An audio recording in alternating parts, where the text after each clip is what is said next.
बस्ती और श्रावस्ती में पीएम मोदी ने जनसभा को किया संबोधित। बोले, मेरे वादे और इरादों पर जनता को भरोसा। छठे चरण के लिए सीएम योगी ने झोंकी ताकत। यूपी के 5 जिलों में जबरदस्त चुनावी प्रचार, जनसभाओं से प्रत्याशियों के पक्ष में मांगे वोट। आजमगढ़ में अखिलेश की जनसभा, बीजेपी पर बोला हमला, कहा मिलकर शय और मात देंगे दोनों शहजादे। काशी में 25 मई प्रियंका डिंपल करेंगी रोड शो। सिरोग गोवर्धन से दुर्गा कुंड तक खुले आकार में रोड शो करेंगी और बाबा विश्वनाथ का आशीर्वाद देंगे। राजा भैया की पार्टी का अखिलेश यादव को समर्थन। प्रतापगढ़ जिलाध्यक्ष रामाचल वर्मा ने कहा अखिलेश की रैली में शामिल होंगे हजारों कार्यकर्ता। आगरा के सिंधी बाजार में भीषण आग, कपड़ा मार्केट की कई दुकानें जली। फायर ब्रिगेड की 10 गाड़ियां मौके पर पहुंची। आप देख रहे हैं के न्यूज, खबरों का सारथी। खबर उत्तर प्रदेश के साथ मैं सूरी चौहान। खबरों का रुख करें इससे पहले श्रावस्ती का रुख कर लेते हैं, जहां पर सीएम योगी आदित्यनाथ चुनावी जनसभा को संबोधित कर रहे हैं। हो रहे हैं, आईआईटी और आईएम बन रहे हैं, एनआईटी और ट्रिपल आईटी बन रहे हैं, वर्ल्ड क्लास यूनिवर्सिटी का निर्माण हो रहा है। और यही नहीं, गरीबों के कल्याण के लिए कितना कार्य हुआ है यह आपसे किसी से छुपा हुआ है। इस समाजवादी पार्टी के समय में ये सभी गरीबों का अन्न खा जाते थे, राशन माफिया हावी थे। यहां तो क्या था, वहां उनके समय में राशन माफिया, भू माफिया, पशु माफिया, जंगल माफिया, खनन माफिया और पेशेवर अपराध में लिप्त माफिया, यही थे ना। और इसीलिए हमने कहा अगर राम लला को अयोध्या में विराजमान करेंगे तो माफियाओं का राम नाम सत्य है की यात्रा भी निकालेंगे। निकली ना।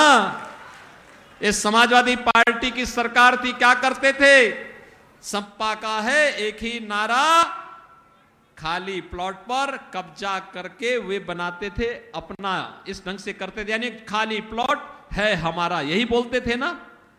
और जैसे ही 19 मार्च 2017 को मैंने शपथ ली, मैंने पहली बैठक ली और मैंने प्रशासन से कहा, उस समय के मुख्य सचिव से डीजीपी को बुलाकर के वरिष्ठ अधिकारियों से कहा, मैंने कहा जितने गरीबों की जमीन पर, जितनी व्यापारियों की जमीन पर समाजवादी पार्टी के किसी माफिया ने, किसी गुंडे ने कब्जा किया है, अगले 48 घंटे के अंदर एक कब्जा हट जाना चाहिए।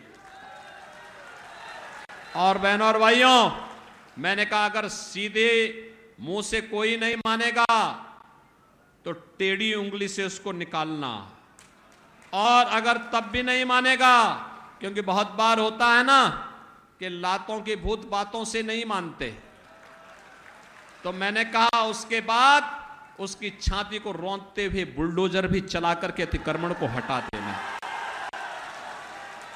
आज मैं कहता हूं, क्या कोई समाजवादी पार्टी का गुंडा और कोई अपराधी किसी खाली प्लॉट पर कब्जा कर पाएगा क्या?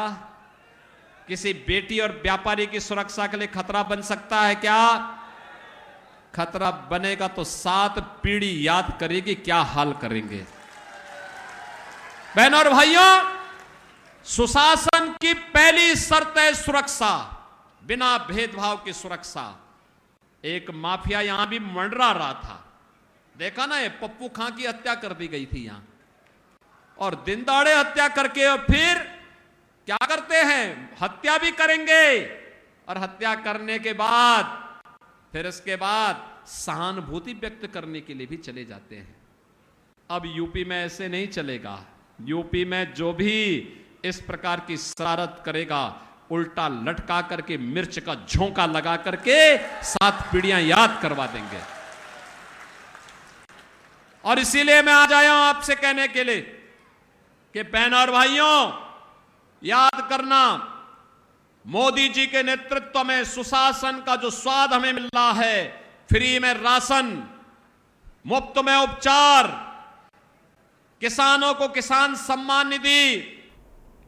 तो श्रावस्ती से सीएम योगी आदित्यनाथ को सुन पा रहे थे। समाजवादी पार्टी पर निशाना साधते हुए नजर आए। लखनऊ से खबर आपको बता दें, बीएसपी सुप्रीमो मायावती का चुनावी दौरा। बीएसपी सुप्रीमो कल 2 जनसभाएं करेंगी। मिर्जापुर में मायावती कल जनसभा को संबोधित करेंगी और बिहार के बक्सर में भी जनसभा को संबोधित करेंगी।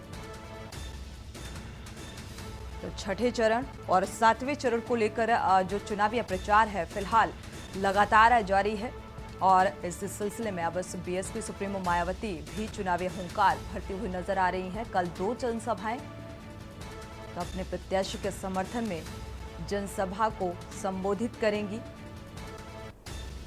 बिहार के बक्सर में और मिर्जापुर में।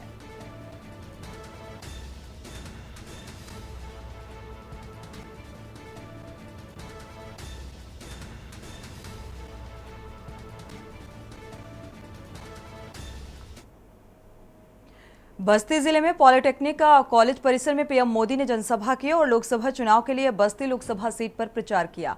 आपको बता दें कि बस्ती के पॉलिटेक्निक परिसर में पीएम मोदी ने कहा कि इस क्षेत्र में हमेशा मुझ पर भरोसा किया और काम पर और वादे पर इरादे पर भरोसा किया और मैं आपके भरोसे पर खरा उतरने में ना पहले कोई कमी छोड़ी है और ना आगे छोड़ूंगा। ये मोदी की गारंटी है। और इस दौरान सीएम योगी आदित्यनाथ ने भी जनसभा को संबोधित किया। सीएम ने यूपी की 80 सीट पर कमल खिलेगा इस बात का जिक्र किया और 4 जून को यूपी में 80 जो सीटें हैं 80 सीटों पर कमल खिलेगा। आत्मनिर्भर और विकसित भारत के लिए हम लोग काम कर रहे हैं। तो पूरी दुनिया बड़े ध्यान से सुनती है।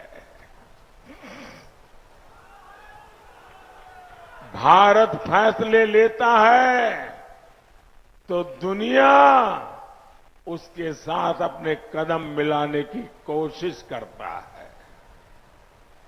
और ये जो आतंक का सरपरस्त देश हमें आंखें दिखाता था,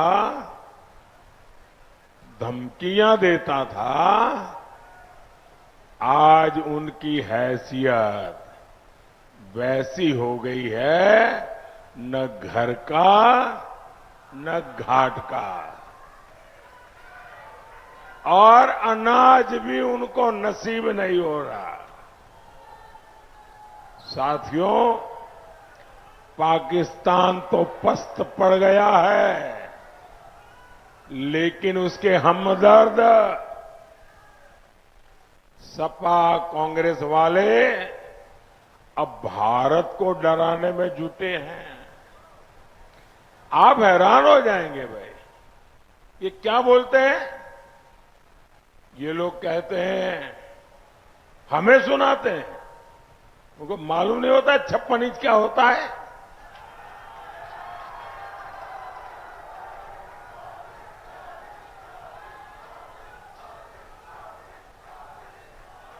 ये कहते हैं पाकिस्तान से डरो, और फिर क्या कहते हैं? पाकिस्तान से डरो, उसके पास एटम बम है, एटम बम। हम 3 करोड़ लखपति दीदी बनाने के लिए काम कर रहे हैं। ये सब आपके वोट से मुमकिन होगा और इसलिए मतदान भारी होना चाहिए, एनडीए के पक्ष में होना चाहिए। जहां भाजपा का उम्मीदवार है उसे भाजपा को, जहां मेरे एनडीए के साथी चुनाव लड़ रहे हैं उनको एनडीए का। आपका वोट पक्का होना चाहिए। बस्ती से हमारे साथी भाई हरीश द्विवेदी जी, संत कबीर नगर से भाई प्रवीण निषाद और डुमरियागंज से श्रीमान जगदम्बिका पाल जी, इनको भारी मतों से विजयी बनाए। ज्यादा से ज्यादा मतदान कराएंगे, हर पोलिंग बूथ जीतेंगे। अच्छा, मेरा एक काम करेंगे, घर घर जाना और हर परिवार में जाना, हर परिवार के लोगों को मिलना और परिवार के सबके साथ बैठ करके कहना कि हमारे मोदी जी आए थे। से लोगों को 4 जून के परिणाम के बारे में अब कोई संदेह रह ही नहीं गया है। चारों ओर, उत्तर, दक्षिण, पूरब, पश्चिम, चारों ओर एक ही स्वर गूंज रहा है, एक ही नारा गूंज रहा है। चारों ओर जनमानस के मुंह से एक ही उद्घोष हो रहा है और वह उद्घोष है कि फिर एक बार,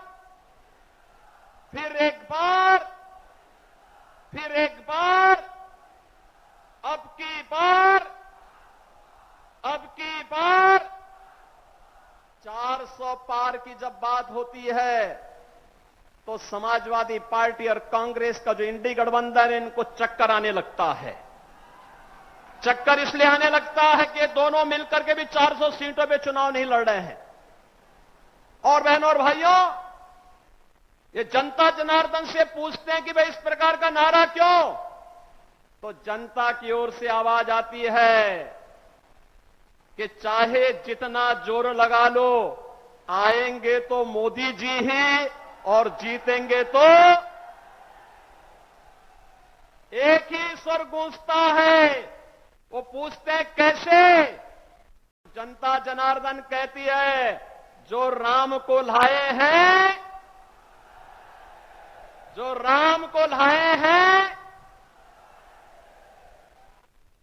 500 वर्षों का इंतजार मोदी जी ने समाप्त करवा करके प्रभु राम लला को अयोध्या में विराजमान कर दिया है।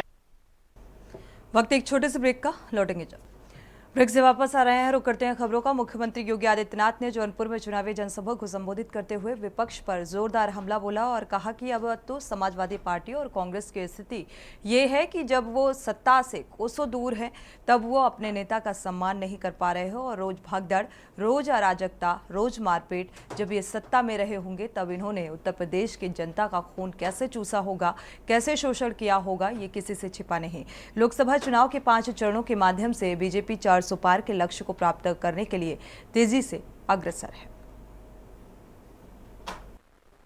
जौनपुर की इस धरा पर जौनपुर संसदीय क्षेत्र से जुड़े हुए मतदाताओं से अपील करने का अवसर प्राप्त हो रहा है।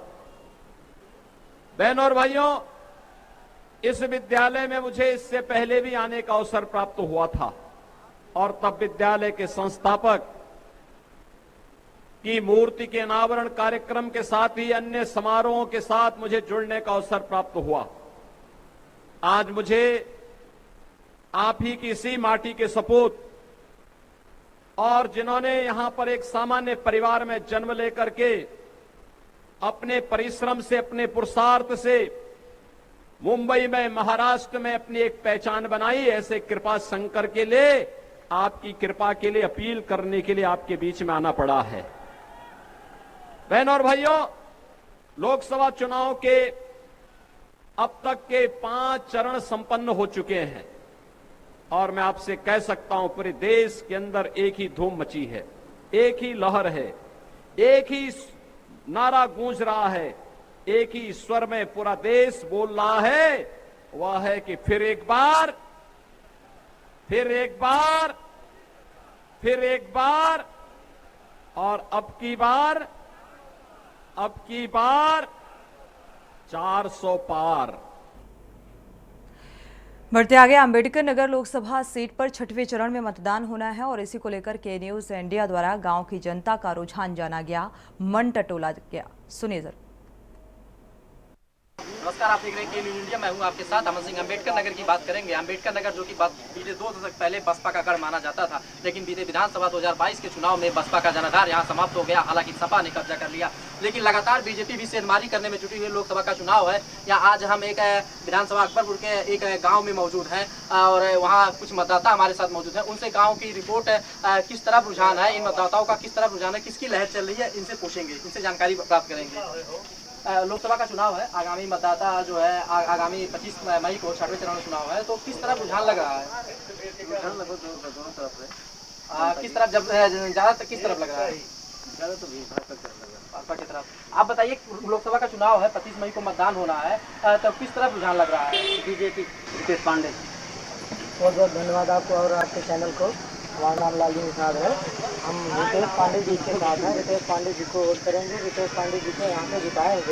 रितेश पांडे जी अम्बेडकर नगर के लिए बहुत विकास किया है और विकास करेंगे, इसीलिए हम मोदी जी को वोट करेंगे, रितेश पांडे जी को। हमारे साथ और भी मतदाता है, उनसे भी जानेंगे, कुछ बुजुर्ग मतदाता भी हैं, उनसे भी जानेंगे कि रुझान किस तरफ है, किस पार्टी की लहर है, उनसे भी जानकारी के। दादा, हम लोग सफाई।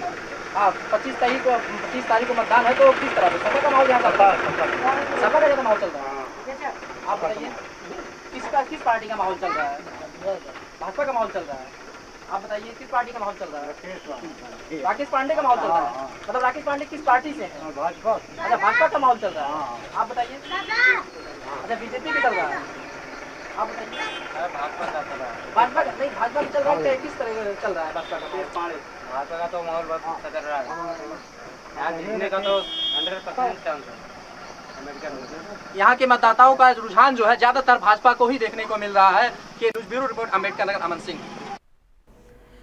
रुक करते हैं अगली खबर का। लखनऊ से अहम खबर सामने आ रही है। राजधानी में बदमाशों के हौसले बुलंद है। दिन दहाड़े बदमाशों ने फायरिंग करके लूट की वारदात को अंजाम दिया। दुकान में घुसकर गेहूं कारोबारी से लूट की है।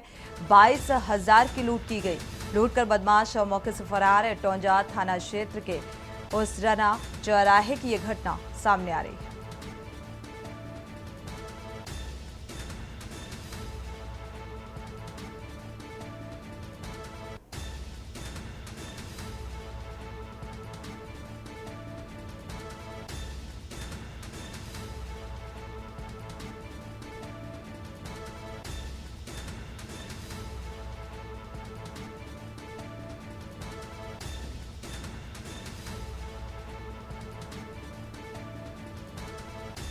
लखनऊ से खबर है। राजधानी में बदमाशों के हौसले बुलंद।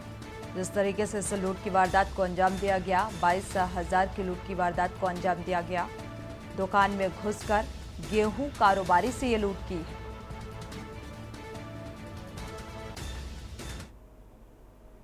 आज दिनांक 22/5/2024 को थाना क्षेत्र इटौंजा का असराना गांव में लगभग 12 और सवा 12 के बीच में आरिफ का गेहूं का दुकान पर 2 अज्ञात व्यक्ति मोटरसाइकिल से आया और तमंचा दिखाते हुए उनका दुकान के अंदर लगी गलिया को लेके गया।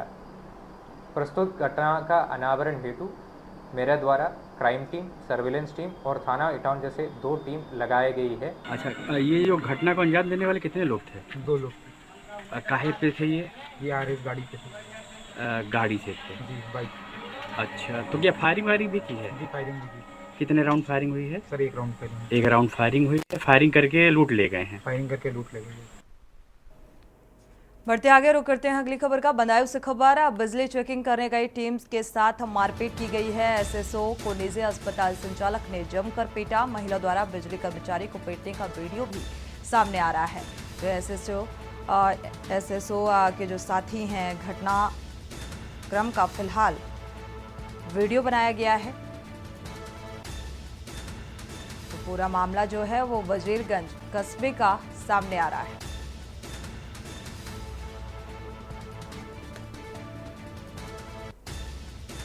तो जल्द की जाएगी अस्पताल पर कार्रवाई, सीएमओ का ये आश्वासन।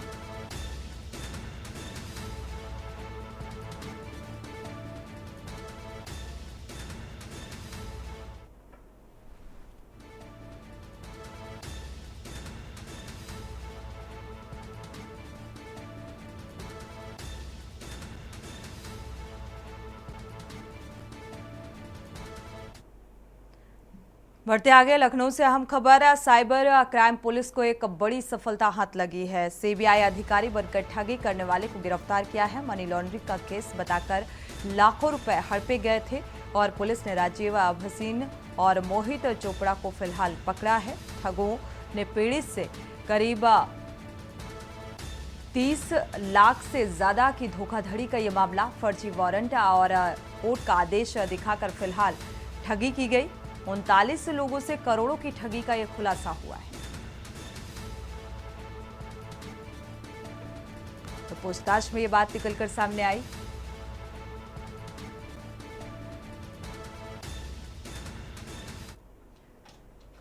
उन्नाव से अहम खबर, सीएमएस पर अभद्रता करने का आरोप लगा है। महिला चिकित्सक ने गंभीर आरोप लगाए। डीजी हेल्थ और एडी मंडल से शिकायत की गई। डीएम और प्रमुख सचिव को भी पत्र भेजा गया है। तो सीसीटीवी में ये पूरा घटनाक्रम कैद हुआ। जो साक्ष्य हैं वो सीसीटीवी में कैद। सीएमएस ने घटना से इनकार कर दिया।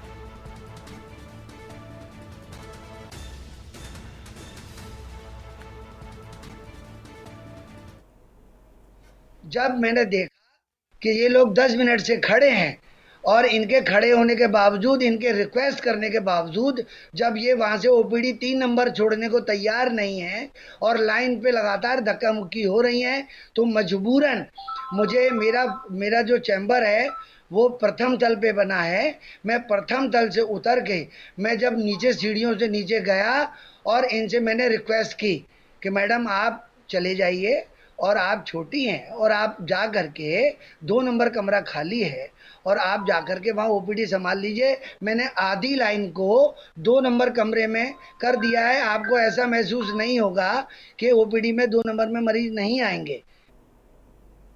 कानपुर में भीषण गर्मी से व्यापारियों ने जमकर प्रदर्शन और नगर निगम के खिलाफ नारेबाजी कर विरोध जताया। दरअसल कलेक्टरगंज गला मंडी में 26,000 वर्ग मीटर में बनी है म्यूनिसिपल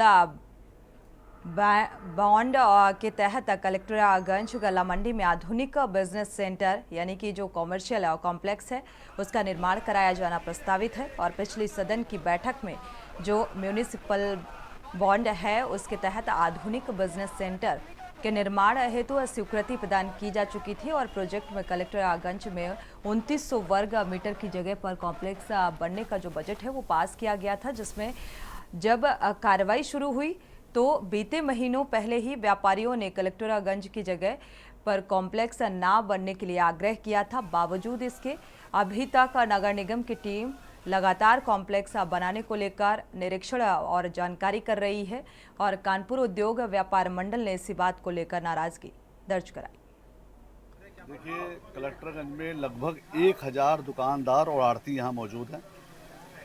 एक बहुत बड़ी मार्केट जिसको प्रधानमंत्री जी भी कहते थे झाड़े रहो कलेक्टरगंज, हटिया खुली बजाजा बंद, अटल बिहारी वाजपेयी जी बोलते थे। ऐसी एक पुरातन बाजार जिसमें कानपुर के प्रमुख व्यापारी व्यापार करते हैं। कुछ दिन पहले नगर निगम द्वारा यहाँ पे एक मल्टी लेवल की एक मार्केट बनाने की बात हुई थी। साल से ज़्यादा हम लोग कलेक्टरगंज में बसे हुए हैं, इसमें हम भी हैं, सब लोग खड़े हैं। दूसरी तीसरी पीढ़ी, यहाँ तक कि कुछ चौथी पीढ़ी भी बैठने लगी है। 2009 तक हम लोगों ने किराया भी दिया है। नगर निगम ने खुद किराया लेना बंद कर दिया और अचानक चुनाव से पहले नगर निगम की कार्यकारिणी एक फैसला करती है कि यहाँ पर मॉल बनाया जाएगा 2900 वर्ग मीटर में। उसका हम लोगों ने विरोध किया। इसी के साथ बुलेटिन में इतना ही। आगे खबरों के लिए आप देखते रहिए के न्यूज़ इंडिया।